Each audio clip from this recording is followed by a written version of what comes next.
BRS నేతలు మీడియాతో మాట్లాడుతున్నారు. ఇప్పుడు లైవ్ చూద్దాం. స్వయంగా మంత్రి గారి కుమార్తె మీడియాకు చెప్పింది. కాబట్టి ఆ బెదిరింపులు మీరే బ్రాండ్ అంబాసిడర్ బెదిరింపులకు మాకు అవసరము లేదు, ఆ అలవాటు లేదు. అయితే మొత్తంగా ఇవాళ సీఎం గారు చూస్తే ఆయన సభానాయకుడిగా కాకుండా ఒక ముఠా నాయకుడిగా కనిపించింది ఇవాళ తెలంగాణ సమాజానికి. ఇంకా అనేక సార్లు చేస్తూ ఉంటారు సీఎం గారు, సభను చాలా తప్పు పట్టిస్తుంటారు. నిన్నైతే మరీ నగ్నంగా మరీ ఘోరంగా రాఘవ కన్స్ట్రక్షన్స్ పొంగులేటి శ్రీనివాసరెడ్డి గారిది కాదు అంటాడు.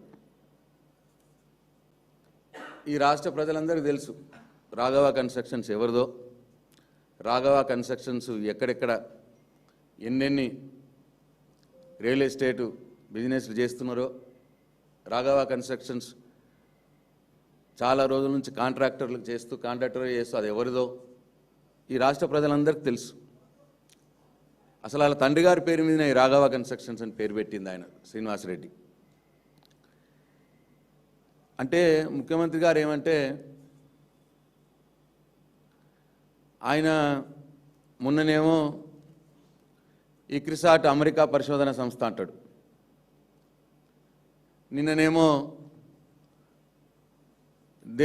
దేశంలో తెలంగాణ ఏకైక రాష్ట్రం సముద్ర తీరం లేనిది అన్న మాట మాట్లాడతాడు. ఇవాళనేమో సొంత భార్యని దూర బంధువులు అంటున్నాడు, సొంత తమ్ముడిని దూర బంధువు అంటున్నాడు, సొంత కొడుకుని దూర బంధువు అంటాడు, సొంత తమ్ముడు భార్యని దూర బంధువు అంటాడు. వాళ్ళు రాఘవ కన్స్ట్రక్షన్స్లో ఉన్నారు, వాళ్ళది వాళ్ళు దూర బంధువులు అన్న మాట మాట్లాడుతున్నాడు. ఇగో ఇది డైరెక్టర్ ఆఫ్ కంపెనీస్ నుంచి తెప్పించింది. రాఘవ కన్స్ట్రక్షన్స్లో డైరెక్టర్గా పొంగులేటి ప్రసాద్ రెడ్డి గారు, ఆయన తమ్ముడు, సొంత తమ్ముడు, రక్తం పంచుకొని పుట్టిన తమ్ముడు, చాలా దూర బంధువు. అట్లనే శ్రీలక్ష్మి పొంగులేటి, ఆయన తమ్ముడి గారి భార్య, మరదలు, చాలా దూర బంధువు. మాధురి గారు, ఆయన భార్య సతీమణి. హర్షారెడ్డి గారు, ఆయన కొడుకు. ఇగో వీళ్ళు రాఘవ కన్స్ట్రక్షన్స్లో డైరెక్టర్స్. ముఖ్యమంత్రి గారి లెక్క ప్రకారం వీళ్ళు చాలా దూర బంధువులు. ఇటువంటి అర్థం పర్థం లేని మాటలు మాట్లాడడం మరి వాళ్ళ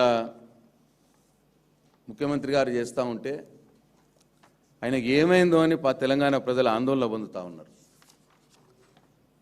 ఆయన సరి చేసుకోవాలి. ఇకపోతే అసలు ఎందుకు ఇదంతా? పొంగులేటి శ్రీనివాసరెడ్డి గారిని అసలు కంపెనీ ఆయనది కాదు అనే కాడికి సొంత తమ్ముడు, మరదలు, భార్య, కొడుకులను కూడా దూర బంధువులు అనే కాడికి సాక్షాత్తు సభలో అబద్ధాలు చెప్పి మంత్రి గారిని రక్షించే ప్రయత్నం ఎందుకు చేస్తున్నాడు ముఖ్యమంత్రి గారు? అంటే ముఖ్యమంత్రి గారి బాగోతాలు మంత్రి గారికి తెలుసు, మంత్రి గారి బాగోతాలు ముఖ్యమంత్రి గారికి తెలుసు. మంత్రి గారి అవినీతి బయటపడితే ముఖ్యమంత్రి గారు ఏమనుకుంటున్నాడు, నా అవినీతి కూడా ఎట్లా బయటపడుతుందేమో అన్న చెప్పి భయంతో ఇవాళ పొంగులేటి శ్రీనివాసరెడ్డి గారిని అసెంబ్లీలో పచ్చి అబద్ధాలు చెప్పి కాపాడే ప్రయత్నం చేస్తున్నారు. దీనికి ముఖ్యమంత్రి గారు తెలంగాణ ప్రజలకు క్షమాపణ చెప్పాలని చెప్పి నేను డిమాండ్ చేస్తా ఉన్నాను. అట్లాగే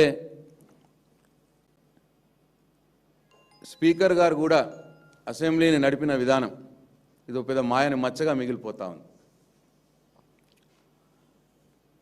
మేమేమడిగినాం, హరీష్ రావు గారు ఆధార్తో సహా ప్రభుత్వ డాక్యుమెంట్ని బయటపెట్టి ఆధారాలతో సహా చూపించాడు, హౌస్ కమిటీని వెయ్యండి అని ప్రజాస్వామ్యబద్ధంగా అడిగినాం. అడిగితే 2 రోజుల నుండి హరీష్ రావు గారికి, మాకు కానీ ఎవరికి కానీ అసలు మైకే ఇవ్వకుండా ఇవాళ 3.5 గంటలు నిలబడ్డాం. మొత్తం 20 మంది సభ్యులతో మాట్లాడిచ్చిండు అసెంబ్లీలో, మాకు ఒక్కళ్ళకు కూడా అవకాశం ఇవ్వలే. అంటే మేము అవినీతి బయట పెడితే మా గొంతు నొక్కేస్తారు, అవినీతిని బయట పెడితే మైకి ఇవ్వడమే కాకుండా మొత్తం 2 రోజుల పాటు ఎమ్మెల్యేలందరినీ సస్పెండ్ చేసినాడు. మా హక్కు ప్రజాస్వామ్యబద్ధంగా ప్రతిపక్షాలకు ఉన్న హక్కు సభాసంఘం వేయమనడం. ఇవాళ పార్లమెంట్లో రాహుల్ గాంధీ గారు కూడా రోజు అడుగుతారు సభాసంఘం వేయమని. అంటే పార్లమెంట్లో కాంగ్రెస్ పార్టీ సంబంధించినటువంటి ప్రతిపక్ష నాయకుడు ఆయన సభాసంఘం వేయమని అనొచ్చు. హరీష్ రావు గారు, కేటీఆర్ గారు మేము ఇక్కడ సభాసంఘం వేయమని అసెంబ్లీలో అడగద్దు. ఇది ఎక్కడి ద్వంద్వనీతి కాంగ్రెస్ పార్టీ ముఖ్యమంత్రి రేవంత్ రెడ్డిది? మేము సభాసంఘం వేయమంటే వాళ్ళు సిబిసిఐడి ఎత్తా అంటారు. సిబిసిఐడి రాష్ట్ర పోలీసులు, మంత్రి మీద ఆరోపణ చేస్తున్నాం మేము. రాష్ట్ర పోలీసులు పోయి మంత్రి గారిని దర్యాప్తు చేస్తారా? అంటే పిచ్చోళం అనుకుంటున్నారా మమ్మల్ని ఈ రేవంత్ రెడ్డి? మరి పోనీ సభాసంఘం వేయవు, సిబిసిఐడితోటే చేస్తా అంటున్నావు. మంత్రి గారిని రాజీనామా పెట్టించి సిబిసిఐడి అయ్యి అప్పుడు దర్యాప్తు జరుగుతుంది. ఇట్లా దీనికి స్పీకర్ గారు వత్తాసు వాళ్ళ ఇంకా ఘోరం ఏంటంటే, మేమేమో కాంగ్రెస్ పార్టీకి సంబంధించినటువంటి కాంగ్రెస్ ప్రభుత్వంలో ఉన్నటువంటి కాంగ్రెస్ మంత్రి మీద ఆరోపణలు చేస్తూ మేము ప్రజాస్వామ్యయుద్ధంగా పోరాటం చేస్తున్నాం అసెంబ్లీలో. నిన్న ఇవాళ మాకు వ్యతిరేకంగా బీఆర్ఎస్ పార్టీ నుంచి ఫిరాయించిన ఎమ్మెల్యేలకు ముఖ్యమంత్రి గారు వాళ్ళని పిలిపించి మాట్లాడుతున్నాడు. స్పీకర్ గారు వాళ్ళకి అవకాశం ఇస్తాడు. స్పీకర్ గారు ఒక దిక్కు ఏం చెప్తాడంటే, దానం నాగేందర్ గారిని, కడియం శ్రీహర్ గారిని వాళ్ళు బీఆర్ఎస్ పార్టీ ఎమ్మెల్యేలు అని చెప్తాడు. మొన్న రూలింగ్ ఇచ్చిండు. ఇవాళ అదే ఎమ్మెల్యేలకు బీఆర్ఎస్ పార్టీకి వ్యతిరేకంగా మాట్లాడడానికి అవకాశం ఇస్తారు, వాళ్ళు వ్యతిరేకంగా మాట్లాడుతున్నారు. ఇది ఎక్కడ ప్రజాస్వామ్యం? ఇదెక్కడ న్యాయం? ఎట్లా సమర్థించుకుంటారు? ఇది ప్రజాస్వామ్యాన్ని కూనీ చేయడం కాదా? ఇంకా కొత్తగా పాపం ఏమీ అనని మా కౌశిక్ రెడ్డి మీద అసలు లేనటువంటి ఎథిక్స్ కమిటీకి పంపించినారు. కౌశిక్ రెడ్డి మీద గౌరవ మీద విచారణ చేపట్టాలని ఎథిక్స్ కమిటీకి పంపించినారు. ఎథిక్స్ కమిటీ లేదు. సరే, ఒకవేళ నిజంగానే ఎథిక్స్ కమిటీకి ఏ శాసనసభ్యుడు ప్రవర్తన మీద ఫిర్యాదు చేయాల్సి వస్తే ఫస్ట్ వచ్చేది సభానాయకుడు ముఖ్యమంత్రి గారే. ఆయన వాడినంత పరుష ప్రసదాలం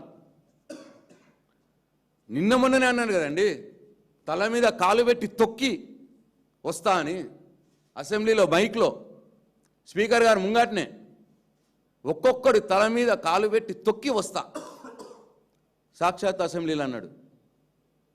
నేను డిమాండ్ చేస్తా ఉన్నా స్పీకర్ గారిని, ముఖ్యమంత్రి రేవంత్ రెడ్డి గారిది కూడా ఎథిక్స్ కమిటీకి పంపించండి. ఎన్నిసార్లు మాట్లాడాడు? ఎన్నిసార్లు బామరుదులు అంటాడు, వాళ్ళ మీద కథలు చెప్తాడు, ఇష్టం ఉన్న పరుష పదజాలం వాడతాడు. మరి ఎథిక్స్ కమిటీ ఆయనకు వర్తించదా? మాకే వర్తిస్తుందా? నేను డిమాండ్ చేస్తా ఉన్నా రేవంత్ రెడ్డి గారిని ఎథిక్స్ కమిటీకి పంపించాలి. ఆయన పేరుని, ఆయన మీద చర్యలు తీసుకోవాలి. ఇక చాలా ప్రేమ ఉన్నట్టు, దళితుల మీద ముఖ్యమంత్రి గారికి చాలా ప్రేమ ఉన్నట్టు, బట్టి విక్రమార్క గారి మీద చాలా ప్రేమ ఉన్నట్టు ఇవాళ ఇష్యూని డైవర్ట్ చేయడానికి పెద్ద పెద్ద మాటలు మాట్లాడిండు. బట్టి గారు అన్ని టెస్టుల్లో గెలుస్తాడు, బట్టి గారు చాలా మేధావి, చాలా చదువుకున్నవాడు, మా పార్టీలో అందరికంటే ఎక్కువ మేధావి, కాంగ్రెస్ పార్టీలో పాదయాత్ర వేసింది ఆయన్నే, గెలిచింది ఆయన్నే. మరి మీ పార్టీలో మీరే ఒప్పుకున్నారు. మా పార్టీలో అందరికంటే ఎక్కువ మేధావి మా నాయకుడు కేసీఆర్ గారు. మేము ఆయన ముఖ్యమంత్రిగా ఉండాలనుకున్నాం, ఎన్నుకున్నాం ఆయనను ముఖ్యమంత్రిగా. ఇప్పుడు మీరు అంటున్నారు రేవంత్ రెడ్డి గారు మీ పార్టీలో అందరికంటే ఎక్కువ చదువుకున్నవాడు, మేధావి, అన్ని టెస్టుల్లో గెలుస్తాడు, పాదయాత్ర చేసి గెలిచిండు అని అంటున్నావు కదా. మీరే ఒప్పుకుంటున్నారు కదా ఆయన మీకంటే మేధావని. మరి ఆయన్నే ముఖ్యమంత్రి చేయండి బట్టి విక్రమార్క గారిని. ఉట్టి మాటలకేనా ప్రేమ? చేతుల్లో చూపించండి, చెయ్యండి. మీకంత ప్రేమ ఉంటే దళితుల మీద, మీకు మేధావుల మీద, తెలివిగల వాళ్ళ మీద మీకంత గౌరవం ఉంటే డిమాండ్ చేస్తూ ఉన్నాను నేను, మీ పార్టీలో అందరికంటే మేధావైనటువంటి బట్టి విక్రమార్క గారిని మీరు ముఖ్యమంత్రి చేయండి. మేము ఎట్లయితే మా కేసీఆర్ గారిని మేము ఎన్నుకున్నామో ముఖ్యమంత్రి గారిగా మీరు ఎట్లా చేయండి.